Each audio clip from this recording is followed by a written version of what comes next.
अगोदर तो वरच्या पट्टीत बोलत होता, मग मी गेलो आणि त्याच्या आवळल्या. मग जाऊन अमजद बोलला, कितने आदमी थे, खालच्या पट्टी. अमितजी का रागावलेत? माझं आणि जयाजींचं नातं त्यांना कळालं.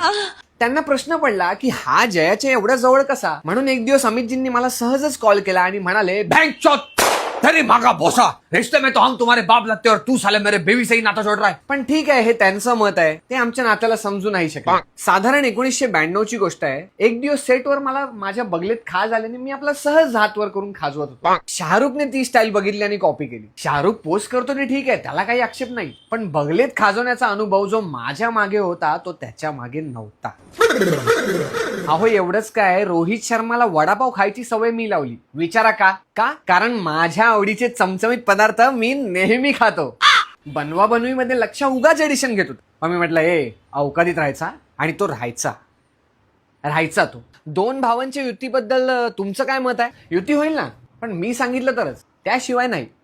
सध्या इंडस्ट्रीमध्ये तुमचं कॉम्पिटिशन कोण आहे? सध्या मार्केटमध्ये एकच आहे, संत्या.